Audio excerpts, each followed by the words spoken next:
بسم اللہ الرحمن الرحیم۔ ریاضت و خواہشات نفسانی۔ موسیٰ علیہ السلام کو درود پڑھنے کا حکم۔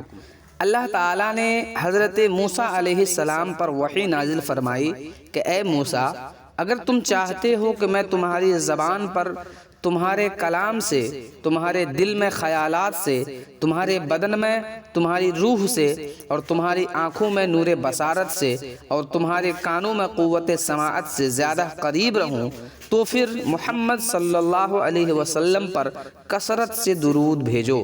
سبحان اللہ، الصلاۃ والسلام علیک یا رسول اللہ، الصلاۃ والسلام علیک یا حبیب اللہ صلی اللہ تعالی علیہ وسلم۔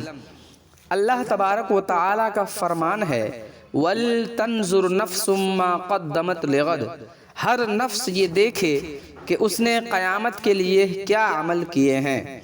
اے انسان، اچھی طرح سمجھ لے، تجھے برائی کی طرف لے جانے والا تیرا نفس تیرے شیطان سے بھی بڑا دشمن ہے، اور شیطان کو تجھ پر تیری خواہشات کی بدولت غلبہ حاصل ہوتا ہے، لہٰذا تجھے تیرا نفس جھوٹی امیدوں اور دھوکے میں ڈالا ہے۔ جو شخص بے خوف ہوا اور غفلت میں گرفتار ہوا، اپنے نفس کی پیروی کرتا ہے، اس انسان کا ہر دعویٰ جھوٹا ہے۔ اگر تو نفس کی رضا میں اس کی خواہشات کی اتباع کرے گا، پیروی کرے گا، تو ہلاک اور برباد ہو جائے گا، اور اگر اس کے محاسبے سے غافل ہوگا تو بجز عصیاں میں غرق ہو جائے گا۔ اگر تو اس کی مخالفت سے عاجز آ کر اس کی خواہشات کی پیروی کرے گا تو یہ تجھے نہ جہنم کی آگ کی طرف کھینچے لے جائے گا۔ نفس کی باز گشت بھلائی کی طرف نہیں ہے، بلکہ یہ مصائب کی جڑ ہے، پریشانیوں کی جڑ ہے، شرمندگی کی جڑ ہے، ابلیس کا خزانہ اور ہر برائی کا ٹھکانہ ہے، اور اس کی فتنہ انگیزوں کو سوائے عالم خیر و شر کے یعنی اللہ تعالیٰ کے سوا کوئی نہیں جانتا ہے۔ اللہ تعالیٰ کلام پاک میں ارشاد فرماتا ہے وَاتَّقُوا اللَّهَ إِنَّ اللَّهَ خَبِيرٌ بِمَا تَعْمَلُونَ، اور اللہ سے ڈرو، بے شک اللہ تعالیٰ تمہارے اعمال سے باخبر ہے۔ تفسیر ابی اللیث میں ہے کہ جب کوئی بندہ طلب آخرت کی وجہ سے اپنی گزشتہ زندگی پر غور و فکر کرتا ہے تو یہ تفکر اس کے دل کے لیے غسل کا کام دیتا ہے، جیسا کہ فرمان نبوی ہے کہ ایک گھڑی کا تفکر، ایک گھڑی کا فکر کرنا سال بھر کی عبادت سے بہتر ہے۔ لہٰذا ہر عقل مند کے لیے ضروری ہے کہ اپنے گزشتہ گناہوں کی مغفرت طلب کرے، جن چیزوں کا اقرار کرتا ہے ان میں تفکر کرے، ان کی فکر کرے، قیامت کے دن کے لیے توشہ بنائے، امیدوں کو کم کرے، توبہ میں جلدی کرے، اللہ تعالیٰ کا ذکر کرتا رہے، حرام چیزوں سے اعراض کرے، نفس کو صبر پر آمادہ کرے، خواہشات نفسانی کی اتباع نہ کرے، کیونکہ نفس ایک بت کی طرح ہے۔ جو نفس کی اتباع کرتا ہے وہ گویا بت کی عبادت کرتا ہے، اور جو اخلاص سے اللہ تعالیٰ کی عبادت کرتا ہے وہ اپنے نفس پر جبر کرتا ہے، یعنی نفس کا دشمن بنتا ہے، اور یہی ہمیں کرنا چاہیے۔ زندگی کی آخری گھڑی میں صبر کرنا۔ حضرت مالک بن دینار رضی اللہ تعالیٰ عنہ کو مرض وفات میں اس بات کی خواہش ہوئی کہ میں گرم روٹی کا سریدہ بنا کر کھاؤں جس میں شہد اور دودھ ملا ہوا ہو، چنانچہ آپ کے حکم سے خادم یہ چیزیں تیار لے کر حاضر ہوا۔ آپ کچھ دیر ان چیزوں کو دیکھتے رہے، پھر بولے اے نفس، تو نے 30 سال متواتر صبر کیا ہے، اب زندگی کی اس آخری گھڑی میں کیا صبر نہیں کر سکتا؟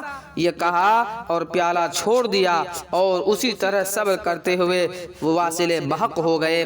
حقیقت یہ ہے کہ اللہ کے نیک بندوں یعنی انبیاء، اولیاء، صدیقین اور زاہدین کے حالات ایسے ہی تھے۔ حضرت سلیمان علیہ السلام کا قول ہے کہ جس شخص نے اپنے نفس پر قابو پایا وہ اس شخص سے زیادہ طاقتور ہے جو تنہا ایک شہر کو فتح کر لیتا ہے۔ حضرت علی کا قول ہے کہ میں اپنے نفس کے ساتھ بکریوں کے ریوڑ پر ایسے ایک جوان کی طرح ہوں کہ جب وہ ایک طرف انہیں اکٹھا کرتا ہے وہ دوسری دوسری طرف پھیل جاتی ہے۔ جو شخص اپنے نفس کو فنا کر دیتا ہے اسے رحمت کے کفن میں لپیٹ کر کرامت کی زمین میں دفن کیا جاتا ہے، اور جو شخص اپنے ضمیر یعنی دل کو ختم کر دیتا ہے اسے لعنت کے کفن میں لپیٹ کر عذاب کی زمین میں دفن کر دیا جاتا ہے۔ حضرت یحییٰ بن معاذ رازی رحمت اللہ تعالی علیہ کہتے ہیں کہ اپنے نفس کا اطاعت و بندگی کر کے مقابلہ کرو۔ ریاضت، شب بیداری، قلیل گفتگو، کم بات کرنا، لوگوں کی تکلیف برداشت کرنا، کم کھانے کا نام ہے، کم سونے سے خیالات پاکیزہ ہوتے ہیں، کم بولنے سے انسان آفات سے محفوظ رہتا ہے، تکلیف برداشت کرنے سے درجات بلند ہوتے ہیں،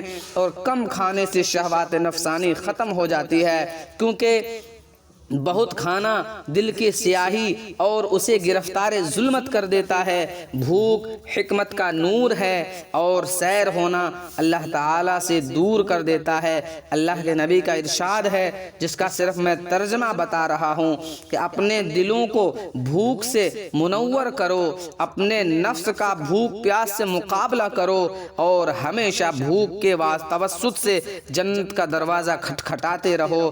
بھوکے رہنے والے کو مجاہد فی سبیل اللہ کے ثواب کے برابر ثواب ملتا ہے، اور اللہ تعالیٰ کے نزدیک بھوکے پیاسے رہنے سے کوئی بہتر عمل نہیں۔ آسمان کے فرشتے اس انسان کے پاس بالکل نہیں آتے جس نے اپنا پیٹ بھر کر عبادت کا مزہ کھو دیا۔ حضرات منہاج العابدین میں حضرت ابوبکر صدیق رضی اللہ تعالی عنہ کا یہ قول ہے، مذکور ہے کہ میں جب سے ایمان لایا ہوں کبھی پیٹ بھر کر کھانا نہیں کھایا تاکہ میں اپنے رب کی عبادت کا مزہ حاصل کر سکوں، اور اپنے رب کے شوق دیدار کی وجہ سے کبھی سیر ہو کر پانی نہیں پیا ہے، اس لیے کہ بہت کھانے سے عبادت میں کمی واقع ہوتی ہے، کیونکہ جب انسان خوب سیر ہو کر کھا لیتا ہے تو اس کا جسم گراں اور آنکھیں نیند سے بوجھل ہو جاتی ہے، اس کے اعضائے بدن ڈھیلے پڑ جاتے ہیں، پھر وہ باوجود کوشش کے سوائے نیند کے کچھ بھی حاصل نہیں کر پاتا، اور اس طرح وہ اس مردار کی مانند بن جاتا ہے جو راہ گزار میں پڑا ہوا ہے۔ منیت المفتی میں ہے کہ حضرت لقمان حکیم نے اپنے بیٹے سے کہا تھا کہ کھانا اور سونا کم کرو، کیونکہ جو شخص زیادہ کھاتا ہے اور زیادہ سوتا ہے وہ قیامت کے دن اعمال صالحہ سے ہاتھ خالی ہوگا۔ فرمان نبوی صلی اللہ علیہ وسلم ہے کہ اپنے دلوں کو زیادہ کھانے پینے سے ہلاک نہ کرو، جس طرح زیادہ پانی سے کھیتی تباہ و برباد ہو جاتی ہے، اسی طرح زیادہ کھانے سے اور زیادہ پینے سے دل ہلاک ہو جاتا ہے۔ نیک لوگوں نے معدہ کو ایسی ہانڈی سے تشبیہ دی ہے جو ابلتی رہتی ہے اور اس کے بخارات برابر دل پر پہنچتے رہتے ہیں، پھر انہی بخارات کی کثرت دل کو غلیظ اور کثیف بنا دیتی ہے۔ زیادہ کھانے سے علم و فکر میں کمی واقع ہوتی ہے، اور شکم پوری وہ فطانت اور ذکاوت کو برباد کر دیتی ہے۔ سنیے، حکایت میں آیا ہے کہ حضرت یحییٰ بن زکریا علیہ السلام نے شیطان کو دیکھا کہ وہ بہت سے دام وہ اٹھائے ہوا تھا، بہت سے فندے اٹھائے ہوا تھا۔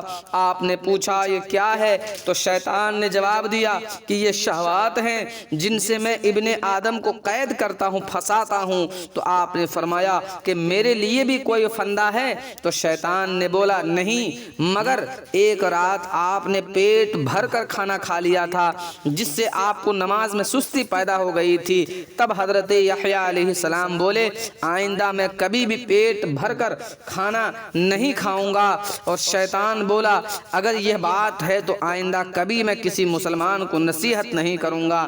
حضرات، یہ اس مقدس ہستی کا حال ہے جس نے ساری عمر میں صرف ایک رات پیٹ بھر کر کھانا کھایا تھا۔ اس شخص کا کیا حال ہوگا جو عمر بھر کبھی بھی بھوکا نہیں رہتا اور پیٹ بھر کر کھانا کھاتا ہے، اور اس پر وہ چاہتا ہے کہ وہ عبادت گزار بن جائے۔